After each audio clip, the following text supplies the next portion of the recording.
Hello Jharkhand एलईजी में आप सभी का स्वागत है। आज है 18 अक्टूबर 2023 और न्यूज़पेपर से जितने भी इंपॉर्टेंट करंट अफेयर्स बनेंगे 18 अक्टूबर से उसको स्टैटिक बैकग्राउंड के साथ डिस्कस करने वाला हूं।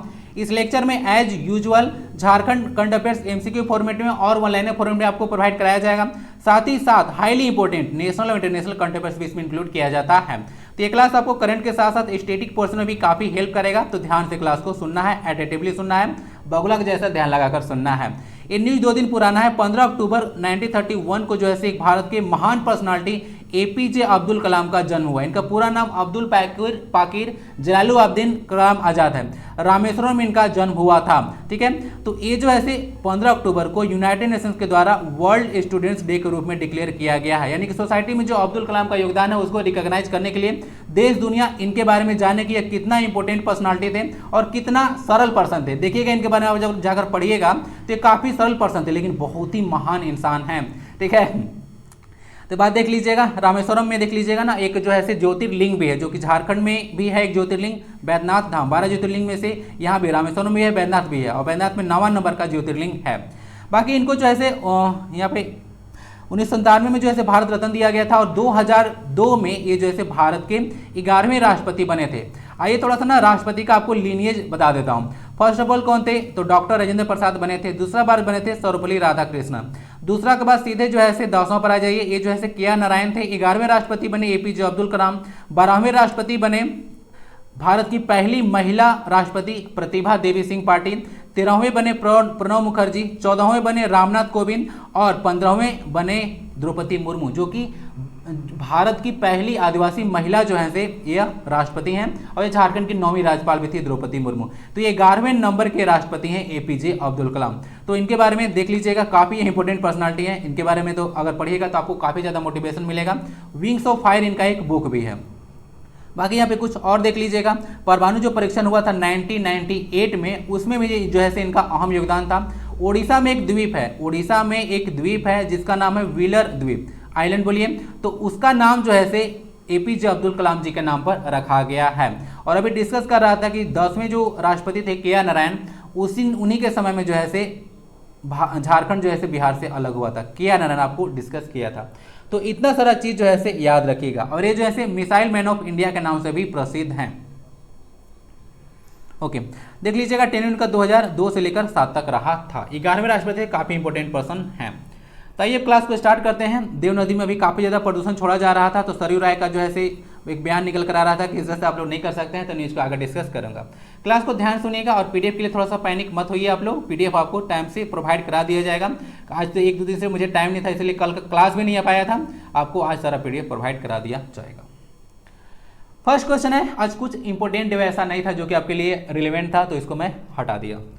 2019 में विधानसभा के चुनाव में भाजपा ने अनुसूचित जनजाति के लिए सुरक्षित 28 सीटों में से कितने सीटों पर दर्ज की थी। मैं आपको बोला था कि विधानसभा की झारखंड में 61 सीटें हैं, तो एससी का कितना है, एसटी का कितना है और जनरल सीट कितना है बताइए। आप लोग नहीं बताइएगा तो भी आपको जो है जो क्वेश्चन मैं पूछूंगा उसका आंसर आपको जो है आगे देखने को मिल जाएगा।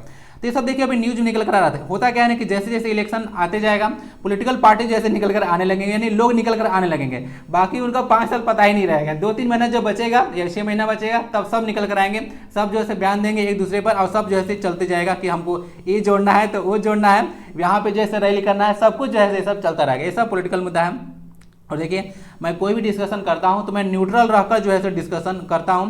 ठीक है, कभी भी जो मेरा कोई पॉलिटिकल पार्टी से जो है बोली, चाहे वो बीजेपी हो, कांग्रेस हो या फिर अदर पार्टी हो, मेरा कोई ऐसा नहीं है कि जो है मैं उस पार्टी का जो है समर्थक हूं या उसको जैसे कोई मैं पक्ष ले रहा हूं। मैं न्यूट्रल रहकर जो है डिस्कशन करना चाहता हूं। तो इसमें आप लोग इफ एंड बट्स मत लगाइएगा और कभी कभी उल्टा पुल्टा कमेंट आता है तो ऐसा मत कीजिएगा।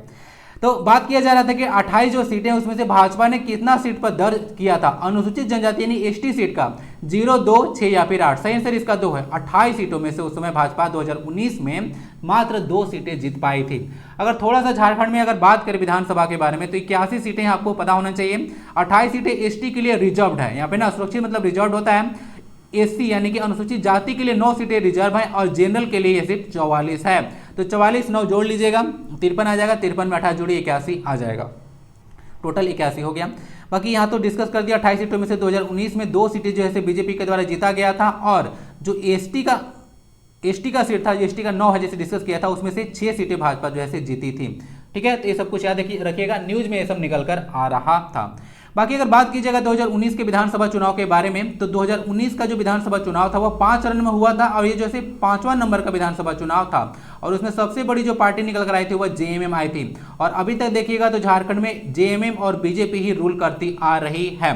ठीक है, 23 सालों के जब अलग हुआ, 2 ही पार्टी जो है अब तक जो है झारखंड में रूल की है। तो जेएमएम के जो है अब तक 2 पर्सन मुख्यमंत्री बन चुके हैं, और बीजेपी के 3 बने हैं, और एक चेहरा जो है निर्दलीय थे, ठीक है, जो कि मधु कोड़ा थे।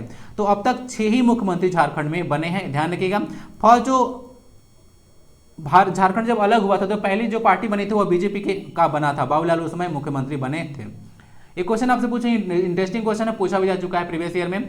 उसमें रघुवर दास को जो है कौन सा जो है विभाग दिया गया था, ठीक है, बाबूलाल सरकार में, बताइएगा। आंसर इसका 2 हो गया, सारा चीज डिस्कस कर दिया।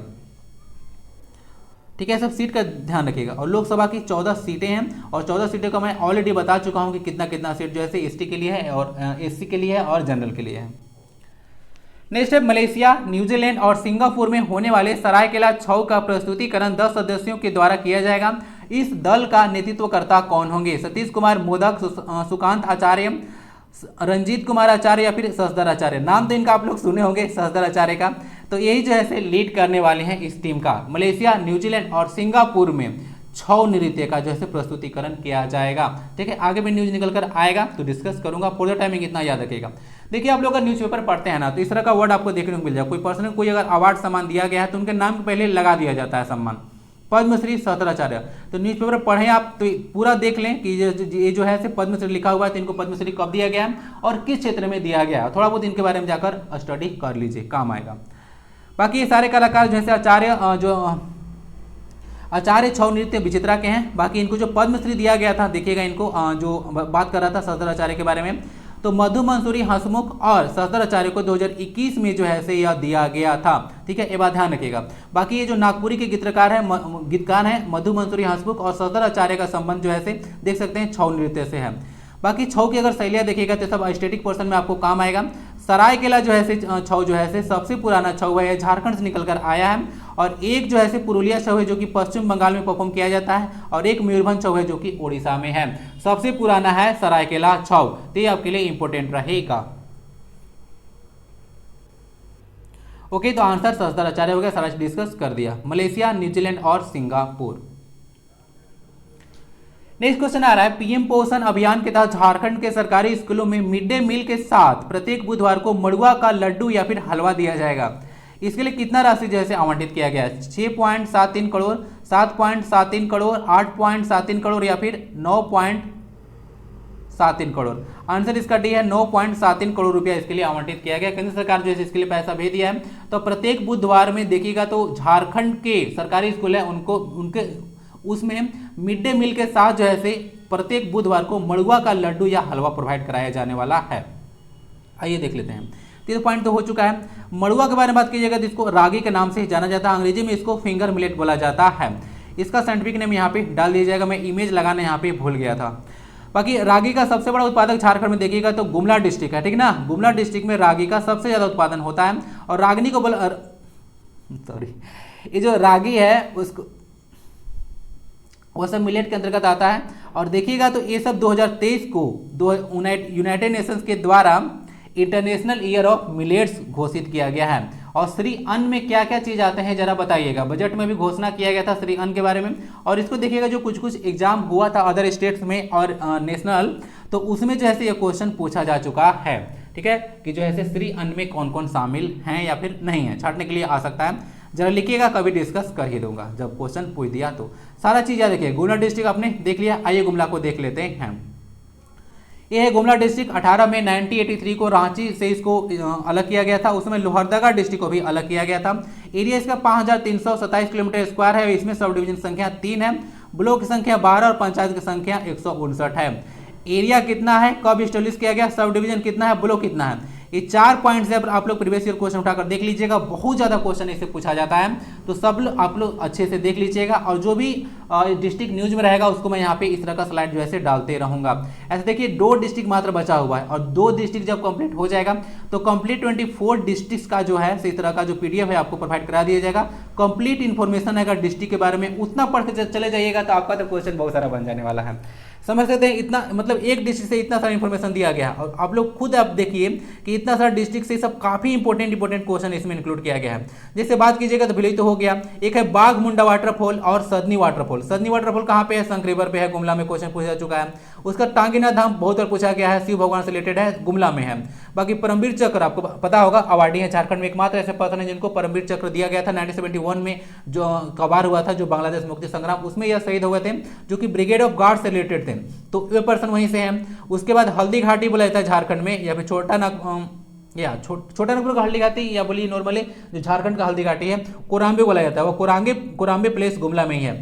रक्सेला और नागवंश के बीच में जो है काफी भीषण युद्ध हुआ था, और लॉर्ड हनुमान का जो बर्थ प्लेस है ठीक ना, अंजन ग्राम या इसको अंजन धाम के नाम से भी जाना जाता है, वह गुमला में ही बोला जाता है। ये सब कुछ है, आपको सारा चीज डिस्कस कर दिया। ध्यान रखिएगा डी, यहाँ पे आपको मड़ुआ का साइंटिफिक नेम के साथ एक इमेज यहाँ पे मिल जाएगा, पीडीएफ जो डाउनलोड कीजिएगा। तो आगे बढ़ते हैं, दामोदर बचाओ आंदोलन के केंद्रीय अध्यक्ष कौन है? ए के रस्तोगी, अजय कुमार सिंह, सरयू रॉय, या फिर सॉरी फॉर दैट यहाँ पे जोबा होना चाहिए, ये सब ना सॉफ्टवेयर ऐसे कर देता है कभी कभी। तो आंसर इसका सी होगा, सरयू राय। तो सरयू राय जो है दामोदर बचाओ आंदोलन के केंद्रीय अध्यक्ष हैं। न्यूज में निकल कर इसीलिए आ रहा है क्योंकि देखिएगा तो जो बोकारो थर्मल पावर स्टेशन है, जिसको शॉर्ट में बीटीपीएस बोला जाता है, कई दिनों से दामोदर और जो कोनार रिवर है इसके सहायक उसमें छाई और राख जो है गिरा रहा था, जिसके चलते इससे काफी ज्यादा प्रदूषण हो रहा था जो नदी है। तो सरयू राय ने इन पर संज्ञान लिया और बोला कि भाई इसको तत्काल आप लोग रोकने का प्रयास कीजिए। तो ये सब कुछ निकल कर रहा था। झारखंड प्रदूषण नियंत्रण बोर्ड से भी बात किए थे, दामोदर जो कारपोरेशन है उसके अध्यक्ष से भी बात किए, तो सबसे जो बात किए थे उससे न्यूज निकल कर आ रहा था, जो कि आपके लिए क्या इंपॉर्टेंट होगा सुनिए ध्यान से। सबसे पहले अगर जो निकल के आ रहा था कि झारखंड प्रदूषण नियंत्रण बोर्ड है, तो झारखंड जो प्रदूषण नियंत्रण बोर्ड है उसकी स्थापना जो है, ध्यान सुनिएगा, जल अधिनियम जो कि बोला जाता है प्रदूषण की रोकथाम और नियंत्रण अधिनियम है 1974 का, उसकी धारा 4 के तहत जो है 9 सितंबर 2001 को जो है स्टेब्लिश किया गया था। ये सब जो क्वेश्चन है ना कि कब स्टेब्लिश किया गया, किस धारा के तहत किया गया, ये सब जेपीएससी का जैसे मतलब बोलिए कि फेवरेट एरिया होता है, यहाँ से क्वेश्चन जेपीएससी बनेगा। नॉर्मल चांस तो नहीं है कि ये सब एग्जाम जेएसएससी पूछेगी, लेकिन जेपीएससी में चांस रहता है। तो न्यूज में आ रहा है तो डिटेल में सारा चीज डाल देता हूँ, क्योंकि थंबनेल में जेएसएससी और जेपीएससी एग्जाम दोनों लिखा हुआ है। बाकी डीवीसी की स्थापना देख लीजिएगा 7 जुलाई 1948 को हुआ था, कोलकाता इसका हेड क्वार्टर है। डीवीसी के वर्तमान में चेयरमैन है एम रघु राम। पर्यावरण संरक्षण अधिनियम जो है 1986 का है ना, ये बात ध्यान रखिएगा। उसमें धाराएं 26 है, अध्याय जो है 4 है। ये सब न्यूज में निकल कर आ रहा था इसलिए यहाँ पे डाला हुआ है, ठीक है। तो इन्वायरमेंटल प्रोटेक्शन एक्ट 1986 का है, 26 धारा और अध्याय 4, ठीक है। सीएनटी एक्ट में कुल कितने अध्याय धारा हैं और एसपीटी एक्ट में कितना है जरा बताइए। चाणक्य का अर्थशास्त्र में 20 धाराएं हैं, ठीक है, देख लीजिएगा। तो आंसर इसका हो गया सरयू रॉय। तो देख लीजिएगा यही सब निकल कर आ रहा था, ठीक है। डीवीसी को बोला जाता है कि जो दामोदर वैली कॉर्पोरेशन है भारत का पहला जो है रिवर वैली प्रोजेक्ट था। 2 राज्यों में देखिए जो दामोदर रिवर है वो 2 राज्यों से बहती है। एक तो ये तो छोटा नागपुर जो बोलिए पठार है, यहाँ पे टोरी लातेहार से यह निकलती है। उसके बाद झारखंड और जो है वेस्ट बंगाल से बहती है। तो 2 राज्यों से बहती है, इसको देव नदी के नाम से भी जाना जाता है। और इस पर जो है देव नदी यानी कि दामोदर बोली और भेड़ा, उस पर जो है एक रजरप्पा वाटरफॉल भी है रामगढ़ में। ये सब कुछ ध्यान रखिएगा। झारखंड की सबसे लंबी नदी और सबसे प्रदूषित नदी भी इसको कहा जाता है, लेकिन इस पर सफाई का काफी अच्छा काम किया गया है। ये जो पर्सन सरयू राय दिख रहे हैं उनको जरा काफी स्टेप उठाया गया है, ठीक है। तो आंसर हो गया सरयू राय। इनके बारे में तो मैं बता दिया था कि 2 बुक इनका याद रखिएगा, एक मैनहट्टन घोटाला है और इनका जो है एक बायोग्राफी है द पीपल्स लीडर ना, इनका बायोग्राफी है, ऑटोबायोग्राफी नहीं, यानी किसी के द्वारा लिखा गया होगा। जी हाँ, विवेकानंद झा के द्वारा यह लिखा गया है इनका biography the people's leader. Jamshedpur पूर्वी याद रखिएगा। बाकी Jharkhand one liner important news में आज मात्र 2 ही न्यूज बन रहा था। एक तो है JACA का जो उद्घाटन है वो 2013 में किया गया था। इस पर कुछ न्यूज निकल कर आ रहा था, छोटा सा न्यूज था, ऐसा मैटर आपके काम का चीज़ नहीं है कि कोई पर्सन थे जो कि टिकट को ब्लैक कर रहे थे और उनको जो है किसी पोस्ट पर जैसे अपॉइंट कर दिया गया था। तो वे सब जो है न्यूज आपके लिए इंपॉर्टेंट नहीं है, काम का चीज़ है कि JACA आ रहा है न्यूज में, जिसके बारे में थोड़ा सा आपको पता होना चाहिए। झारखंड स्टेट क्रिकेट एसोसिएशन बोलिए, झारखंड का इसको होम ग्राउंड बोला जाता है क्रिकेट के लिए। और यहाँ पे जो पहला मैच हुआ था वो हुआ था 2013 में इंडिया और इंग्लैंड के बीच में, ओडीआई के बारे में बात कर रहा हूँ। JBKSS क्या होता है? झारखंड भाषा खतियानी संघर्ष समिति, उसके अध्यक्ष है जयराम महतो है। एक संगठन है जिसको हाल ही में जो ऐसे बोल सकते हैं कि डिक्लेयर किया गया था कि यह संगठन है, या इसको बनाया गया था बोल सकते हैं। JBKSS झारखंड भाषा खतियानी संघर्ष समिति, फुल फॉर्म याद रखिएगा ना। अब आता है नेशनल और international one liner important news वाला सेक्शन। तो IOC जो है इंटरनेशनल ओलंपिक कमेटी होता है, तो लास्ट क्लास में डिस्कस किया था, आज फिर से डिस्कस कर देता हूँ। तो जो 2000 अभी तो देख लिया आपने 24 का ओलंपिक कहाँ पे होने वाला है? तो 2024 जो है पेरिस में होने वाला है, 2028 होगा लॉस एंजलिस में, 2032 होगा ब्रिस्बेन ऑस्ट्रेलिया में, और 2036 में बोला जा रहा है कि इसकी जो अध्यक्षता है वो भारत के पास रहेगा। अध्यक्षता मत बोलिए, इसका आयोजन जो है भारत के पास होगा। ये सब बार बार निकल के न्यूज में इसीलिए आ रहा है क्योंकि डिस्कस किया था आपसे कि जो IOC का 141वां सेशन था उसका उद्घाटन जो है अभी किया गया था नरेंद्र मोदी जी के द्वारा मुंबई में। तो इसका सेशन याद रखिएगा 141वां सेशन था, पहले की बार हो चुका है 1963 में। तो अभी देखिए जो ये पर्सन है IOC के और 9वें वर्तमान अध्यक्ष हैं जिनका नाम है थॉमस बाक, ये जर्मनी के पर्सनालिटी हैं। बाकी इनके बारे में भी न्यूज निकल कर आ रहा था कि जो IOC का चार्टर है उसके अकॉर्डिंग जो है कोई भी 12 साल से अधिक जो है अध्यक्ष इस पर नहीं रह सकता है। लेकिन आप लोग इनका अपॉइंटमेंट देखिएगा तो 2013 में किया गया था, और 2013 के बाद जो है 21 तक रहे, तो 8 साल यहाँ पे हो गया, ठीक है, जोड़ते जाइएगा। उसके बाद 2021 से जो है 25 तक इनको अपॉइंट किया गया, तो 8 के बाद 21 से 25 तो इधर भी हो गया, 4 साल का जोड़ी रफली, तो 12 साल ऐसे ही हो गया, ठीक है। तो 12 साल हो गया, तो अभी जो बोला जा रहा है कि इनको तीसरे कार्यकाल के लिए जो है फिर से अपॉइंट करना होगा। सब लोग ही बोल रहे हैं, फिर ये भी बोले कि हम भी बनना रहना चाहते हैं, लेकिन IOC के चार्टर बोलता है कि 12 साल से अधिक आप नहीं रह सकते हैं। तो देखिए इसमें बदलाव होगा, और अगर ये अपने पद पर बने रहेंगे तो ये जो है फिर से न्यूज में आएगा। तो फॉर द टाइमिंग जितना पॉइंट डिस्कस किया ध्यान रखिएगा, तीसरे बार जो है इनको बोला जा रहा है कि अपॉइंट करना है। 2025 के बाद मामला होगा, ठीक है, बहुत दिल्ली दूर है अभी तो आपका एग्जाम आने वाला है। और देखिए जहाँ तक मुझे सोर्सेज से पता चल रहा है, जो JSSC CGL का एग्जाम है, ठीक है ना, वो जैसे पोस्टपोन, मतलब ऐसे तो अभी सुनने में आ रहा है कि पोस्टपोन शायद न हो, ठीक है। तो तैयारी आप लोग अच्छे से कीजिएगा। PM स्वनिधि एक स्कीम है, इसको स्ट्रीट वेंडर्स के लिए शुरू किया गया था, यानी कि आप लोग देखते होंगे गली कुचड़ में जो ठेले पर सब्जी बेचते हैं, फल बेचते हैं, उनके लिए है। हेपेटाइटिस C को खत्म करने वाला पहला देश अभी मिस्र बन चुका था। वर्ल्ड कप 2030 में भारत ने पाकिस्तान के खिलाफ लगातार 8वीं जीत जो है दर्ज की थी, ध्यान रखिएगा। अभी जो है मुकाबला हुआ था, आपको पता होगा, भारत और पाकिस्तान के बीच में नरेंद्र मोदी स्टेडियम, जो कि मोटेरा स्टेडियम के नाम से भी जाना जाता है, अहमदाबाद में है, विश्व का सबसे बड़ा क्रिकेट स्टेडियम इसको कहा जाता है। बाकी international day for eradication of poverty 17 अक्टूबर को मनाया जाता है, ध्यान रखिएगा। पॉवर्टी के बारे में आपको लास्ट क्लास में जब सस्टेनेबल डेवलपमेंट गोल दिखाया था, पहले ने उसको मिलेनियम डेवलपमेंट गोल के नाम से जाना जाता था 2015 तक, बाद 2015 में नाम चेंज किया गया और उसको सस्टेनेबल डेवलपमेंट गोल कर दिया गया। तो इरिगेशन और पॉवर्टी के बारे में बात करते हैं, तो सबसे पहला जो गोल है सस्टेनेबल डेवलपमेंट गोल का, वो फर्स्ट यही कहता है कि नो पॉवर्टी, दूसरा में आता है zero hunger, good health, quality education और जेंडर इक्वलिटी। तो पहला गोल जैसे कनेक्ट होता है कभी भी अगर पॉवर्टी के बारे में बात आता है तो, ठीक है। तो वर्ल्ड का टारगेट है कि हमको पॉवर्टी को खत्म करना है, एक अभिशाप की तरह हो जाता है यह पॉवर्टी। फिनलैंड के पूर्व राष्ट्रपति थे और नोबेल शांति पुरस्कार विजेता थे, ठीक है, मार्टी अहतिसारी, वो भी जो है रिप हो गए हैं, यानी कि रेस्ट इन पीस हो गए। मैं ब्रैकेट में लिख देता हूँ, इसका मतलब है इनका जो है देहांत हो चुका है ना, ध्यान रखिएगा। तो किसी भी तरह से आपसे क्वेश्चन पूछा सकता है कि जो मार्टी अहतिसारी है वह कहाँ के पर्सन है, तो फिनलैंड के पर्सन है, और नोबेल पुरस्कार इनको किस क्षेत्र में दिया गया था या कब दिया गया था, तो सारा चीज देख लीजिएगा। शांति पुरस्कार दिया गया है 2008 में दिया गया, फिनलैंड का कैपिटल हेलसिंकी है। एक मडेरका कप है वो फुटबॉल से रिलेटेड है, तो इसमें जो है भारत को जो है देखिएगा जो ओपनिंग मैच था उसमें जो है हरा दिया गया था, उसी चलते न्यूज में आ रहा था। बाकी एक जो चुंग थांग डैम है वह सिक्किम में लोकेटेड है, इसको ध्यान रखिएगा। इस पर अभी ना कुछ प्रोजेक्ट बनाया गया था, या कुछ प्रोजेक्ट इस पर लगाया गया था, जिसके चलते न्यूज में आ रहा था। सिक्किम देखिएगा तो झारखंड याद आता है, भारत का सबसे छोटा स्टेट है, कैसे, पॉपुलेशन वाइज सबसे छोटा स्टेट है।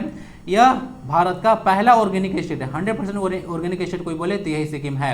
और सिक्किम में भारत का सबसे ऊंचा चोटी है जिसका नाम है कंचनजंगा, और कंचनजंगा एक नेशनल पार्क भी है, ठीक है, ध्यान रखिएगा। यूनेस्को भी इसको आइडेंटिफाई करती है कंचनजंगा नेशनल पार्क को, जो कि एक मिक्स साइट भी है। 85-86 मीटर इसका हाइट है, सबसे ऊंचा है, तो आपको सब पता होना चाहिए। सिक्किम याद रखिएगा। नाथुला पास भी यहीं पे है। आइए कुछ देख लेते हैं एट द 11th। और तो सबसे पहले हिजबुल्ला ग्रुप जो है से न्यूज में आ रहा है, तो हिजबुल्ला ग्रुप बोल रहा है, आपको पता होगा, एक है आपका डिस्कस किया था गाजा स्ट्रिप, गाजा पट्टी के बारे में, और एक इजराइल के बारे में। तो दोनों भी तो रहता कसी चल रहा है काफ़ी, मतलब जो अब तो तुल पकड़ लिया है यह मैटर, ठीक है। काफ़ी लोग इधर से ही मारा है, काफ़ी लोग उधर से भी। तो ये जो हिजबुल्लाह ग्रुप है वो बोल रहा है लेबनान का यह आतंकी समूह, ध्यान रखिएगा। तो लेबनान का यह आतंकी समूह है और ये बोल रहा है कि हम लोग जो है गाजा स्ट्रिप है उसको जो है हेल्प करेंगे, यानी कि इजराइल के खिलाफ हम लोग खड़े होने वाले हैं। तो आने वाला दिन में जो सिचुएशन और ज़्यादा वर्स होने वाला है, और ज़्यादा खराब होने वाला है, बोलिए, ठीक है। तो सब कुछ देख लीजिएगा। पूछेगा कि हिजबुल्लाह जो ग्रुप है वह कहाँ का है, तो वह लेबनान का है।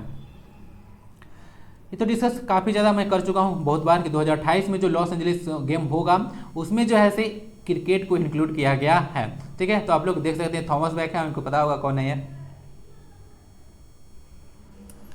अब आता है Jharkhand map practice question. Bokaro जिले की सीमा किसके साथ नहीं लगती है, रामगढ़, हजारीबाग, धनबाद, गिरिडीह या फिर कोडरमा। आइए बोकारो डिस्ट्रिक्ट को मैप में देख लेते हैं। तो अगर देखिएगा प्रमंडल नूर छोटा नागपुर, तो इसमें आपको बोकारो डिस्ट्रिक्ट मिलेगा। तो बोकारो में देख लीजिएगा इसका सीमा इधर रामगढ़ के साथ लगता है, हजारीबाग के साथ लगता है, गिरिडीह के साथ और धनबाद के साथ। 4 अन्य जिलों के साथ बोकारो की सीमा लगता है। बाकी कोडरमा के साथ साथ इसका सीमा, कोडरमा के साथ इसकी सीमा नहीं लगता। तो आंसर इसका ये होगा। कोडरमा को भारत की अब्रक राजधानी कहा जाता था। ओके, तो इसको देख लिया आपने, बोकारो डिस्ट्रिक्ट है। नेक्स्ट क्वेश्चन है बोकारो औद्योगिक क्षेत्र विकास प्राधिकरण, जिसको BIADA बोला जाता है, Bokaro industrial area development authority, उसका कार्य क्षेत्र कहाँ कहाँ पर है, यानी कि कहाँ कौन कौन से रीजन में कार्य करता है। कोल्हान आयुक्त में, उत्तरी छोटा नागपुर आयुक्त में, दक्षिणी छोटा नागपुर और पलामू आयुक्त में, या फिर संथाल परगना आयुक्त में। तो इसको देखिएगा तो यह उत्तरी छोटा नागपुर जो है जो कमिश्नरी है वहाँ पे जो है बियाडा काम करता है।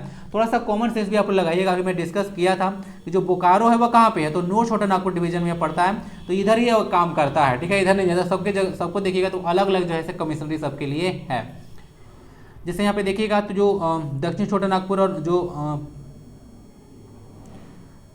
या पलामू कमिश्नरी है उसमें जैसे रियाडा काम करता है, Ranchi industrial area development authority. संथालपन्ना का अलग है SPIADA, Adityapur industrial area development authority. तो ये तो हो चुका है, ये दोनों हो चुका है। उसके बाद कोल्हान में कौन सा है, हाँ कोल्हान में Adityapur industrial area development authority है, AIADA, ठीक है। ये हो गया कोल्हान डिवीजन में, कोल्हान डिवीजन में हो गया। उसके बाद संथाल का नाम देख लीजिएगा, SPIDA है। तो सारा ये सब इंडस्ट्रियल एरिया डेवलपमेंट अथॉरिटी काम करता है। नाम में क्लियर है, इंडस्ट्रियल एरिया को डेवलपमेंट करने के लिए कार्य करता है। आज आपसे क्वेश्चन रहेगा कि जो IFSR, बहुत इंपॉर्टेंट ये क्वेश्चन है, ठीक ना, ध्यान रखिएगा। IFSR 2021 के अनुसार झारखंड में कितना जो है परसेंट जो है जंगल है, ठीक है। कितना परसेंट जंगल आप लोग बोल सकते हैं। जो टोटल जियोग्राफिकल एरिया है उसका बताइएगा कितना जंगल झारखंड में है। ऑप्शन है 29.61%, 24.62%, 29.71% और 33%। देख लीजिएगा ये सब डेटा। करंट अफेयर देखिए आपको क्यों पढ़ना जरूरी है। करंट अफेयर इसीलिए पढ़ना जरूरी है क्योंकि ये सब डेटा जो है हर एक 2021 में आया था, 23 में फिर आएगा, तो हर एक 2 साल में जैसे ये डेटा अपडेट होता है। तो अगर इस तरह से आप लोग देखिए, अगर इस तरह से आप लोग देखिएगा तो ये डेटा चेंज हो जाएगा। तो पुराना आप लोग एग्जाम में पढ़ के जाइएगा और अगर मतलब जो पुराना डेटा मार दीजिएगा तो गलत हो जाएगा। और पता है कॉम्पिटिटिव एग्जाम्स में एक गलत क्वेश्चन आपको बहुत ज़्यादा पीछे ले जा सकता है, ठीक है। इसीलिए मैं बोलता हूँ कि भाई को थोड़ा सा ध्यान से कीजिए। चलिए लास्ट क्लास सबसे क्वेश्चन पूछा गया था कि जो झारखंड का बजट था 2023 में वो किस दिन प्रस्तुत किया गया था।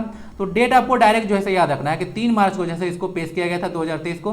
किसके द्वारा पेश किया गया होगा, तो ऑब्वियसली जो वित्त मंत्री होंगे वही पेश करेंगे। तो रामेश्वर उरांव जो है झारखंड के वर्तमान में वित्त मंत्री हैं। कुल बजट जो पेश किया गया था उस समय वो 1.16 लाख करोड़ का पेश किया गया था। ये कुछ याद रखिएगा झारखंड बजट के बारे में। ये भी सुपरमिटेड क्वेश्चन है, डायरेक्ट जो है पूछा जा सकता है। तो आज क्लास में इतना ही, क्लास को यहीं तक समाप्त करते हैं। क्लास में आप लोग अपना फीडबैक जैसे जरूर दे दीजिएगा, या तो वीडियो को लाइक कर दीजिए और लाइक नहीं करते तो शेयर कर दीजिए, ठीक है। क्योंकि आपको अच्छा नहीं लग रहा है तो क्या नथिंग, दूसरों को अच्छा लगेगा, कोई जरूरी थोड़ी है कि आपको अच्छा नहीं लगेगा तो किसी को भी अच्छा नहीं लगेगा। तो शेयर जरूर कीजिएगा, बाकी अपना फीडबैक जरूर दे दीजिएगा। इसका PDF आपको टेलीग्राम पर मिल जाएगा। क्लास में जय हिंद लिखना बिल्कुल मत भूलिएगा। अगले क्लास में मिलते हैं। वंदे भारतम, जय हिंद।